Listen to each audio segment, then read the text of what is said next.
행복한 정시 기도 시간입니다.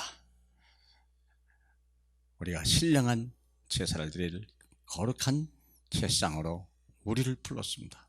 피하지 마세요. 거절하지 마세요. 어리석은 거예요. 이거보다 복받은 일은 없습니다. 병 고쳐준다는데, 귀신 쫓아내준다는데, 재앙 저주 물리쳐준다는데, 그렇잖아요. 나무에 벌레를 잡아주고 거름을 주고 그것을 가지를 쳐서 바로 열매 맺게 만들어주는 능력이 오직 복음밖에 없는데, 그 직분이 바로 거룩한 제사장이거든요. 그러기 위해서 우리는 예배 24 해야지. 계속 예배 24. 우리 사도행전 1장 14절 잠깐 보겠습니다. 예수들과 여자들과 예수의 어머니 마리아와 예수의 아우들과 더불어 마음을 같이하여 오로지 기도에 힘쓰더라. 우리는 교회 기도하는 시간을 가장 귀찮게 생각하고 헛된 일이라고 생각하고 그리하죠. 그런데 기도하는 시간보다 중요한 것은 없습니다. 그것이 영적인 호흡이거든요. 숨을 쉬지 않고는 잠시도 살 수 없습니다. 밥은 하루 굶어도 괜찮아요. 숨을 하루 굶었다, 이건 심각한 거 아니겠어요? 우리가 기도를 쉬는 것을요 죄라고 사무엘은 얘기한 거 아닙니까? 그렇잖아요. 근데 우리가 기도를 안 하는 거예요. 기도를 제일 하찮게 여기는 거예요. 왜 그럴까요? 무서운 불신앙이에요. 불순종입니다.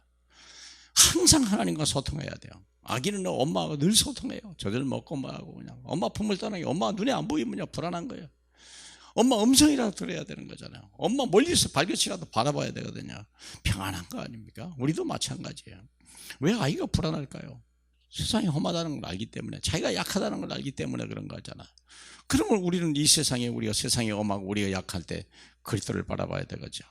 그래서 우리가 쉬지 않고 기도해야 되거든요. 그렇죠? 이들은 가진 것이 없었어요. 가장 연약한 자들이었어요. 근데 이들이 뭐였어요? 하나님이 왜 그럴까요? 약한 자를 통해서 하나님 가진 자들을 부끄럽게 하려고, 미련한 자들을 통해서 지혜로운 자를 부끄럽게 하려고, 낮은 자를 통해서 높은 자들을 부끄럽게 하려고. 그리고 보세요. 그래서 오직 기도만 했는데 그날이 오순절을 체험한, 오순절이 뭔데요? 성령이 임한 거예요. 성령은요 우리 구원의 마지막 단계 아닙니까? 생각해 보세요. 성령이 임하면요 이미 완성된 사람이에요. 그렇죠? 성령이 임하면 이미 성령을 힘입어 귀신을 쫓아내는 것이면 하나님 나라가 임한 것이라고 하잖아요. 성령을 예수를 거절하는 것은, 거역하는 것은 죄사함을 받을 수 있지만 성령을 거역하는 자는 죄사함을 받을 수 없다고 하잖아요. 왜요? 이미 완성된 거거든요. 왜 그럴까요? 성령이 창세기 2장 7절에 생기가 빠져나갔는데 생기를 다시 넣는 것은 오직 그러기 위해서 예수님이 죄를 없이 하려고 그러고 마귀를 꺾으려고 죽으시고 부활한 사건 아닙니까? 뭐라고요? 성령을 집어넣으려고, 흙에다가 생기를 집어넣으려고. 그래서 하나님의 사람으로, 영적 존재로 만들려고, 하나님 자녀로 만들려고. 그렇기 때문에 우리 하나님 자녀가 어떤 축복을 누리는 것이냐, 이 예배 24시 오순절을 체험하라. 성령의 임재하시며 사람이 방언했다, 그게 아니에요. 사람의 능력으로 완전히 엔진을 새로 바꾼 거예요.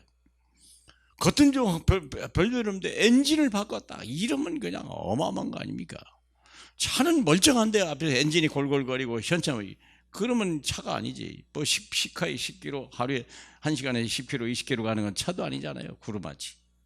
우리가 오순절이냐, 이게 거기다 엄청난 파워를 얻는 거예요. 그때 보이는 게 15나라의 문이 열리는 거예요.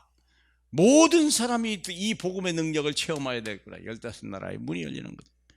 언제 어디서든지 무엇이든지 그 사람이 와 있는 사람들, 와 있는 우리 다민족 보여야 되고요. 참 빨리 우리 눈을 열어야 돼요. 여러분이 있는 현장에서 5분만 있어도 혹시 예수 믿으십니까? 혹시 어느 교회 다니십니까? 내가 믿는 예수 당신이 믿으면 얼마나 좋겠나요? 그렇잖아요. 이게 얼마나 중요한 겁니까? 그리고 우리가 하면 어떻게 되냐? 예언과 환상과 꿈이 보이는 거예요. 젊은이는 예언할 것이요, 늙은이는, 우리 젊은이는, 그 다음에 노인들은 꿈을 꿀 것이요. 그렇잖아요. 여정은 환상을 볼 것이고. 사랑하는 여러분, 누구든지 이제는 꿈이 보이기 시작하는 거야. 꿈이 생기는 거야. 미래가 생기기 시작하는 거예요. 하나님이 약속이 부러지는 거예요. 늙어도 괜찮고요, 젊어도 괜찮아요. 남자도 괜찮고요, 여자도 괜찮고요, 여정도 괜찮아요, 남정도 괜찮아요. 누구든지 예언과 환상과 꿈이 생기는 거예요. 삶의 이유가 달려갈 길이 생기는 거예요. 그리고 경제 축복, 돈 없이 어떻게 삽니까? 더 잘 알아요. 하나님이 가장 늦게 주는 게 돈이에요. 돈을 가장 주고 싶으신 거예요. 근데요, 그릇 준비하는 거예요. 튼튼한 그릇, 깨끗한 그릇, 큰 그릇 자꾸 만들어가서 막 얼마든지 세계복음할 만큼 넘치도록 채워주시고 싶은 거예요. 은도 금도 내 것이라고 주님이 분명히 얘기했잖아요. 학개서 2장 7절인가 그러죠. 축복하시고 싶어서 견딜 수 없는 거예요, 주님이.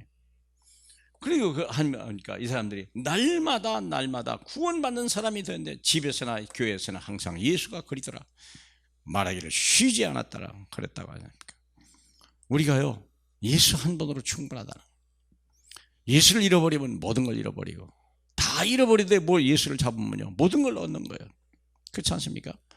유대인들은요 모든 걸 다 잡았는데 예수 하나 잃어버려서 그들은요 비참한 전 세계로 흩어지는 자들이 됐고,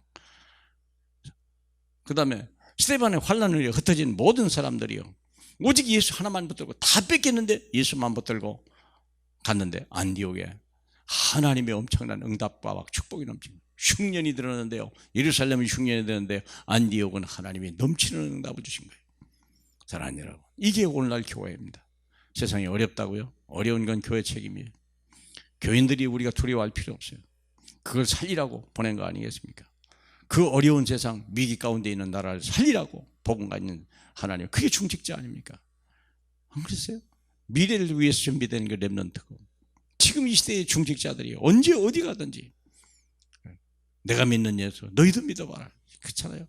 예수같이 요셉같이 우리가 이렇게 이런 믿음을 가지고 현장을 살려나간다면 그 현장에서요 여러분 없이는 회사 자체가 안 된다는 것 그만큼 만들어버려야 돼요. 그만큼 예수 믿어야 돼요. 그만큼 기도해야 돼요. 믿습니까? 오늘도 가장 행복한 우리 정식기도 시간이 될 줄로 믿습니다.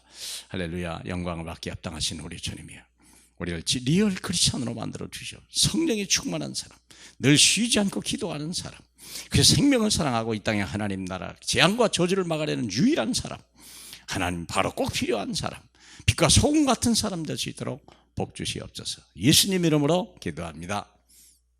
아멘.